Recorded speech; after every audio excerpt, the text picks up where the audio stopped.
The revolving doors of the Mitchell Grand Hotel spun as Beth Mitchell stepped into the opulent lobby, the contrast between her and her surroundings immediately apparent.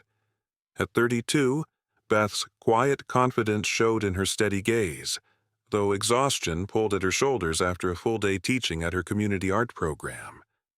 Her paint-splattered gray t-shirt, light denim jacket, and worn jeans spoke of a woman who valued purpose over appearance. The gray and white trucker cap, pulled low over her brown ponytail, completed an image at odds with the luxury surrounding her. Crystal chandeliers cast golden light across marble floors while elegantly dressed guests mingled by a grand piano. Beth adjusted her backpack, suddenly aware of the dried paint under her fingernails as she made her way toward the reception desk, where two immaculately dressed employees stood at attention. The call with her husband, Robert, just 30 minutes ago had been brief. After a long day working with underprivileged children, the thought of driving 2 more hours to their countryside home had made her bones ache. When Robert suggested she stay at his hotel, it had seemed the perfect solution. "I'll let them know you're coming," he'd promised before hanging up, his voice warm with the affection that had sustained their unlikely 5-year marriage. Few would have paired the billionaire hotel magnate with the dedicated art teacher, but their connection had been immediate when Robert donated to her struggling program years ago. From the beginning, they'd established clear boundaries. She would maintain her independent lifestyle, and he would never expect her to become a trophy wife. Her work with children mattered too much to abandon for a life of luxury. "Good evening," Beth said with a tired smile to the male receptionist whose name tag read Bradley. "I'm Beth Mitchell. My husband should have called about a room for me." Bradley's eyes swept over her appearance. The trucker cap, casual clothes, backpack, and his professional smile tightened almost imperceptibly. "Do you have identification, madam?" His tone held a note of skepticism that wasn't lost on Beth. "Of course." She dug through her backpack, finding her wallet and presenting her driver's license. "Elizabeth Mitchell." Bradley examined it with exaggerated care, then glanced at his female colleague, Emma, who raised an eyebrow slightly. "And you say Mr. Mitchell arranged a room for you?" His tone made it clear he didn't believe her. "Yes, just a few minutes ago. Robert Mitchell. He owns this hotel." Beth kept her voice level, though fatigue made her patience wear thin. The two receptionists exchanged another look, this one more obvious. Emma leaned forward, her voice lowered but still audible to nearby guests. "Ma'am, this is a 5-star luxury hotel. Perhaps there's been some confusion." Beth felt her cheeks warm. "There's no confusion. I'm Elizabeth Mitchell, Robert Mitchell's wife. He owns this hotel chain." The lobby had grown quieter, with several guests now watching the exchange with interest. "Of course you are." Bradley's voice dripped with condescension, "and I'm the Queen of England."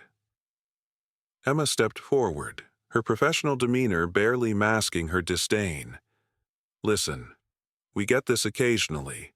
People think claiming a connection to the Mitchell family will get them special treatment." "I'm not claiming anything," Beth said firmly, though her voice remained level. "I am Elizabeth Mitchell. My husband is Robert Mitchell. He owns this hotel chain." A well-dressed couple nearby had stopped to watch, the woman whispering something to her husband. Bradley noticed their attention and seemed to grow more confident in his position.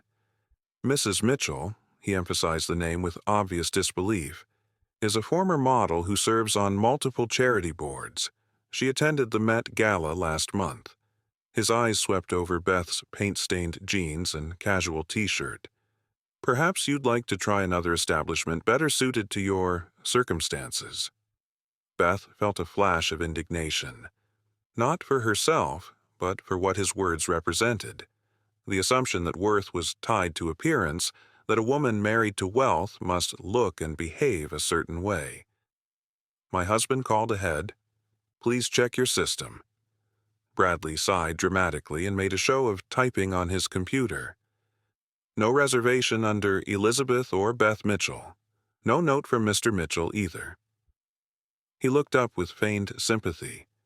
How surprising. Could you call him, please? Beth asked, maintaining her composure despite the growing audience. Call Mr. Mitchell directly? Emma laughed lightly. Mr. Mitchell is one of the wealthiest businessmen in America. We don't just call him because someone in a trucker hat claims to be his wife. Beth took a deep breath. Then call the manager on duty.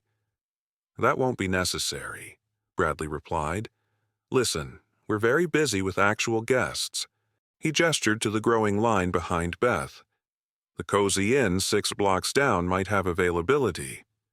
A distinguished older man in line spoke up. Is there a problem here? Emma turned to him with a completely transformed expression. Warm, welcoming, respectful. No problem at all, sir. Just directing this person to more suitable accommodations. I'm not leaving, Beth said quietly but firmly. My husband is Robert Mitchell. This is his hotel, and I'd like to speak to the manager now. Bradley's smile vanished entirely. Security will escort you out if necessary. As if on cue, a security guard approached. Everything all right here? This woman is refusing to leave, Bradley explained. She's claiming to be Mrs. Mitchell and causing a disturbance. The security guard, a middle-aged man named Frank, according to his badge, turned to Beth. Ma'am, I'll have to ask you to come with me. Several guests were now openly watching, some with phones raised. Beth felt a rush of embarrassment wash over her but stood her ground. This wasn't just about her anymore. It was about every person who'd ever been judged by their appearance rather than their character. I'm not causing a disturbance, she said clearly. I'm trying to check into my husband's hotel after a long day of work. Frank looked uncomfortable but maintained his professional stance. Please don't make this difficult, ma'am. I want to speak to your general manager. Beth's voice remained calm but firm. Bradley smirked. Richard is at a conference in New York. I'm the most senior staff member on duty. Then call Richard. Or, better yet, call Robert Mitchell directly. I guarantee he'll be interested to hear how you're treating his wife. An elegant woman in designer clothes who had been watching the exchange approached Bradley. Perhaps you should check again. This seems like a misunderstanding that could become awkward. Bradley straightened his tie. Mrs. Pembroke, I assure you we know the Mitchell family well. This woman is not Beth Mitchell. Mrs. Pembroke looked at Beth with a mixture of pity and embarrassment. Of course, I just thought, it's fine, Beth interrupted. I appreciate your concern. She turned back to Bradley. I'm going to sit in the lobby and wait for my husband. He'll be here soon. I've been more than patient, Bradley said, his tone hardening. Frank, please escort this person out now. The security guard stepped forward reluctantly. Ma'am, please don't make me remove you physically. Beth felt all eyes on her. The wealthy guests, the staff, everyone witnessing her humiliation. For a moment she considered walking out, avoiding the scene that was unfolding, but something inside her refused to bend. You're making a mistake, she said quietly. The only mistake, Emma interjected, was letting you through the door. We don't serve your kind here. A collective gasp rose from some of the observers. Beth's cheeks burned with anger and embarrassment. My kind, she repeated. People looking for handouts, Bradley clarified, his voice loud enough for everyone to hear.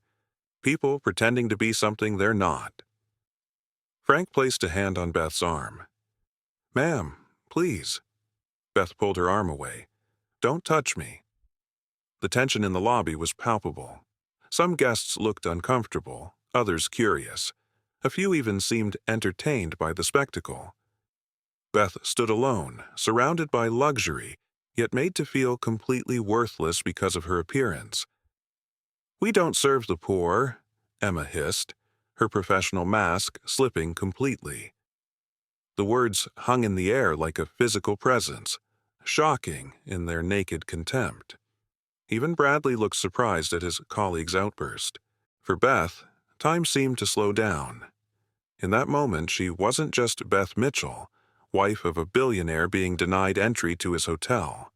She was every person who'd ever been judged by their clothes, their accent, their appearance.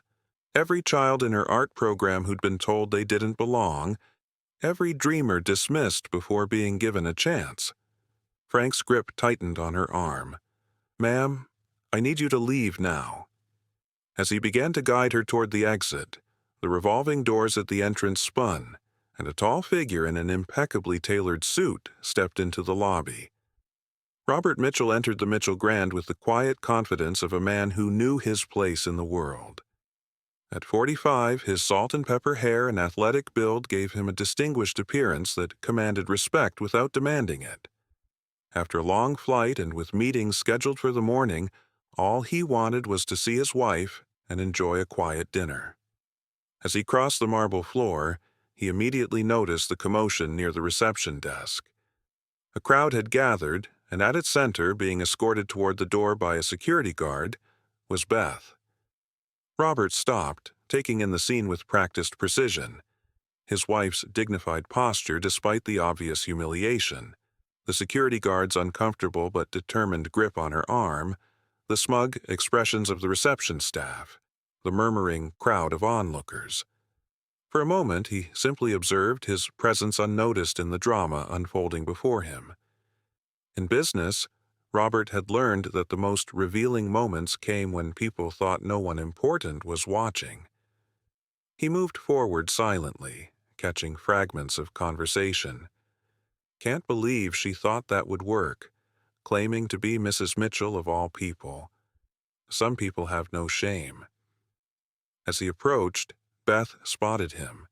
The relief in her eyes was palpable, but she made no grand gesture, no triumphant announcement.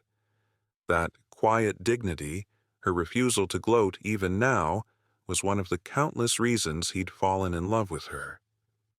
Robert placed a hand gently on Frank's shoulder, causing the security guard to turn. "Excuse me," Robert said quietly. "Is there a problem here?"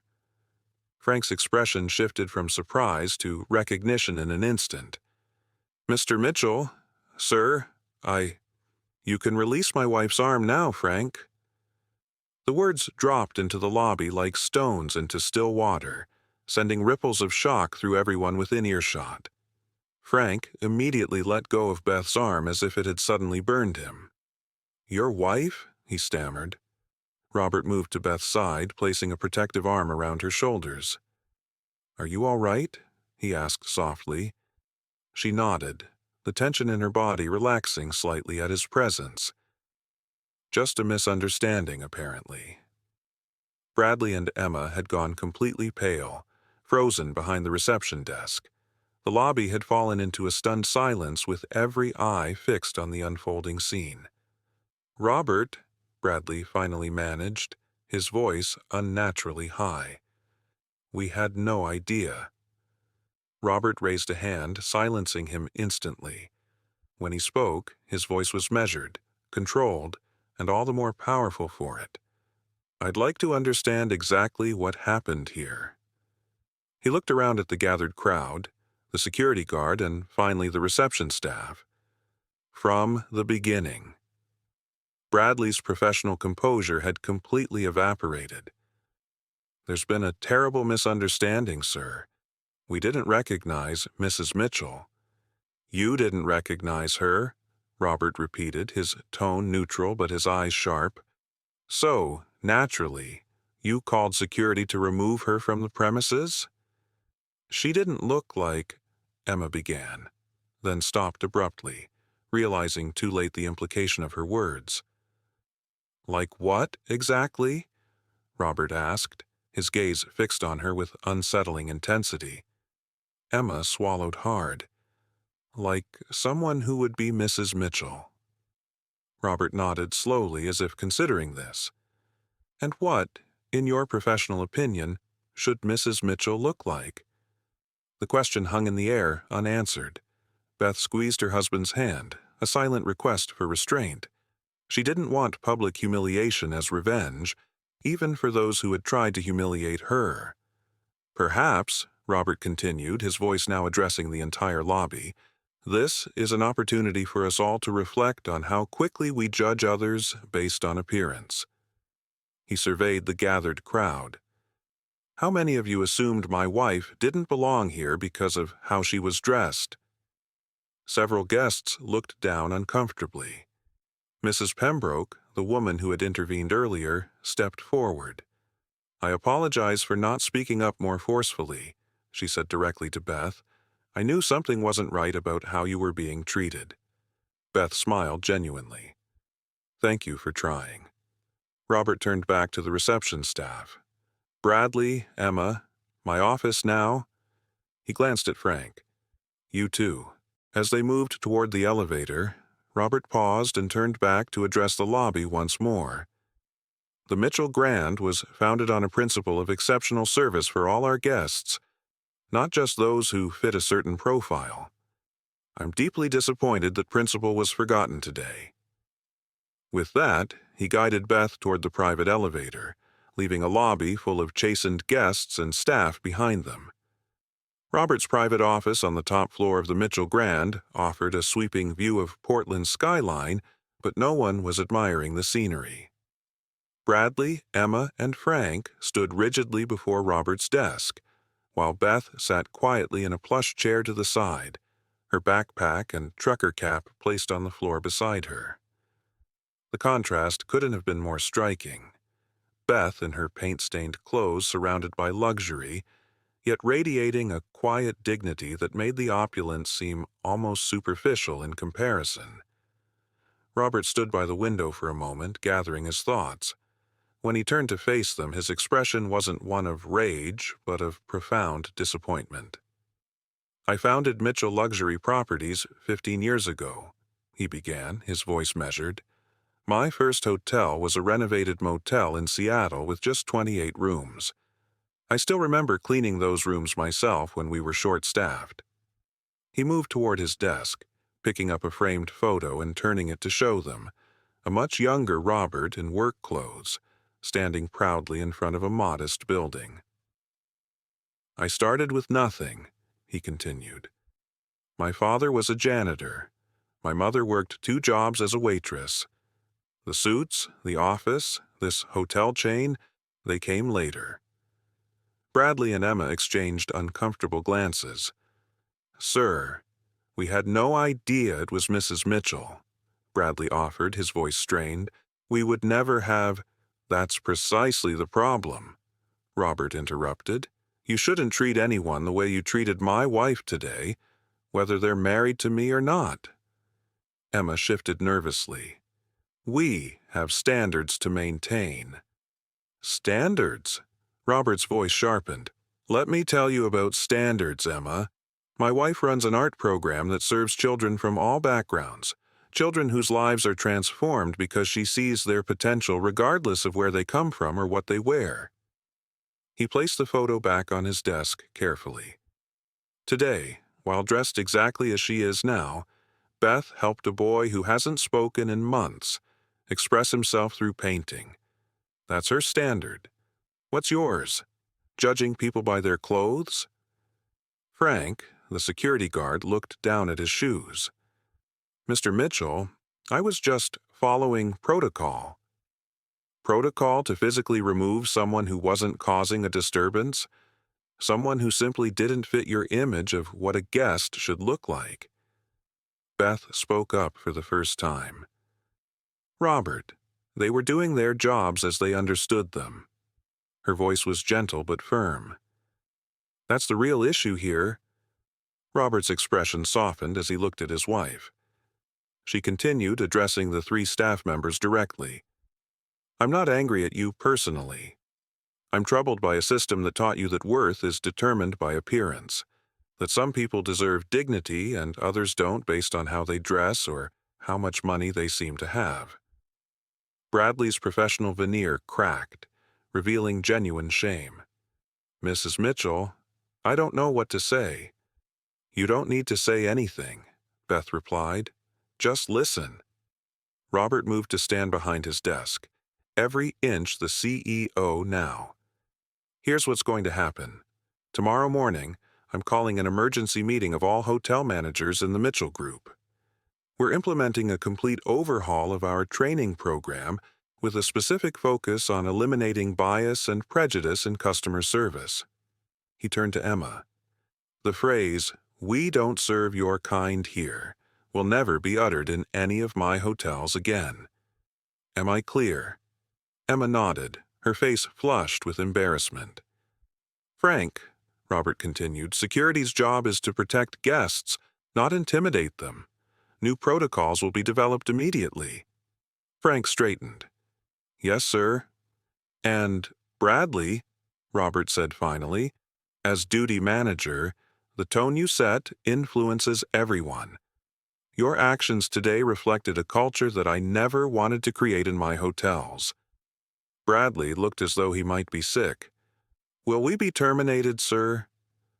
The question hung in the air.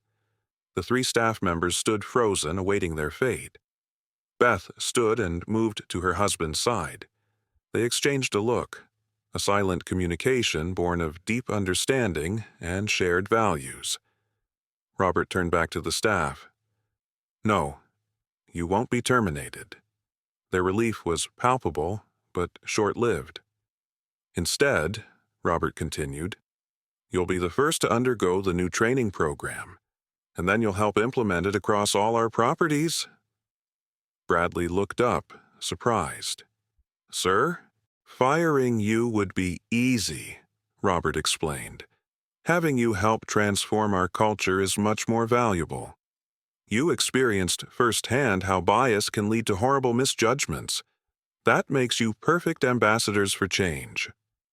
Beth smiled, clearly approving of this approach. Sometimes our worst mistakes can lead to our greatest contributions, if we're willing to learn from them. Emma, who had been silent, finally spoke. "Why would you give us that chance after what we did?" Beth answered before Robert could. "Because every person deserves the opportunity to grow and change, including you." Robert nodded. "Starting tomorrow, Bradley, you'll work with our HR team to develop comprehensive anti-bias training. Emma, you'll be temporarily reassigned to our community outreach program." He turned to Frank. "And Frank, you'll help review and revise all security protocols to ensure they're both effective and respectful." The 3 stood straighter, the opportunity for redemption giving them a dignity that their earlier shame had stripped away. "One more thing," Robert added. "You're each going to spend 1 day volunteering at my wife's art program. I want you to see firsthand the incredible things that happen when people are valued for who they are, not what they wear or how much money they have." Beth's eyes shone with emotion. This wasn't about punishment or revenge. It was about transformation. "That will be all for now," Robert concluded. "You can return to your duties. We'll meet again tomorrow morning." As they filed out, each murmured apologies to Beth. She acknowledged them with a nod, her expression neither vindictive nor particularly forgiving, simply human. When the door closed behind them, Robert's formal demeanor melted away. He crossed to Beth and took her hands in his. "I'm so sorry you experienced that," he said softly. Beth squeezed his hands. "I'm not." Robert looked surprised. "You're not?" "No." Beth shook her head. "What happened today was awful, but it happens to people every day who don't have a billionaire husband to set things right. At least this way, something good might come from it." Robert smiled the private smile reserved only for her. "That's why I married you, you know. Your ability to find purpose even in painful moments." Beth picked up her trucker cap and backpack. "So, about that room service and hot bath you promised me." 3 months later, Beth stood in the main lobby of the Mitchell Grand, watching as Bradley welcomed an elderly woman dressed in a simple house dress and worn sweater. The transformation in his demeanor wasn't just professional, it was genuine. He escorted her to the elevator with the same respect he would show a visiting dignitary. "Quite a change," Robert remarked, appearing at Beth's side. Beth nodded, satisfaction evident in her expression. The numbers reflect it too. Guest satisfaction is up 23% across all properties. What had begun as a response to one incident had evolved into a company-wide revolution. The Dignity for All initiative had been implemented across every Mitchell hotel, with Bradley, surprisingly, becoming its most passionate advocate. "Bradley's leading another training session today," Robert said. "He's requested to take the program to our international properties next month." Beth smiled. Sometimes people just need the opportunity to be better than they are. Across the lobby, Emma emerged from the back office, accompanying a young man in a wheelchair. The change in her was perhaps the most remarkable. After her time at Beth's art program, she had requested permanent reassignment to community relations, where she now coordinated a program that provided hotel internships to disadvantaged youth. "Mrs. Mitchell," Emma waved, guiding the young man toward them. "This is Marcus. He's starting in the culinary program today." Beth greeted the nervous-looking teenager warmly. "Marcus was one of my art students last year," she explained to Robert. "He has an incredible eye for detail." "The executive chef is excited to have you," Robert told the young man, shaking his hand. As Emma led Marcus toward the kitchens, Beth caught sight of Frank at his security post. The security protocols had been completely overhauled, with an emphasis on creating a welcoming environment while maintaining safety. Frank now trained all security staff personally, using his own experience as a teaching tool. "Your mistake has turned into something pretty remarkable," Beth observed, linking her arm through her husband's as they walked through the lobby. Robert chuckled. "My mistake?" "Marrying an art teacher who wears trucker caps to five-star hotels." He pulled her closer. "Best mistake I ever made." They paused at the entrance where a new plaque had been installed. It read, "At Mitchell Luxury Properties, we believe true luxury is treating every person with dignity and respect. We judge not by appearance but by recognizing the inherent worth in each individual." Below was a quote that Beth had suggested from her favorite poet. "We are more alike, my friends, than we are unalike." As they stood admiring it, Mrs. Pembroke, the woman who had tried to intervene during Beth's humiliation, approached them. "Mrs. Mitchell, I've been meaning to thank you," she said. Beth looked surprised. "Thank me? For what?" "For changing this place. I've stayed at luxury hotels all my life, but this is the first time I've seen one with a soul." She glanced around the lobby. "My granddaughter now volunteers at your art program, you know. She says it's changed her life." After Mrs. Pembroke moved on, Beth and Robert continued toward the exit. Outside, the afternoon sun illuminated the city streets where people of all backgrounds moved about their day, each with their own story, their own dignity. "You know what the best part is?" Beth mused. "What's that?" "This isn't just about one hotel or one incident anymore. Every person who experiences this change takes it with them. Bradley, Emma, and Frank will never see people the same way again. Neither will the guests who witness the difference." Robert nodded thoughtfully, one small ripple becoming a wave. As they walked away from the hotel, Beth, still in her casual clothes and trusty trucker cap, they passed a street artist painting portraits on the sidewalk. Beth stopped to admire his work, engaging him in a conversation about technique and inspiration.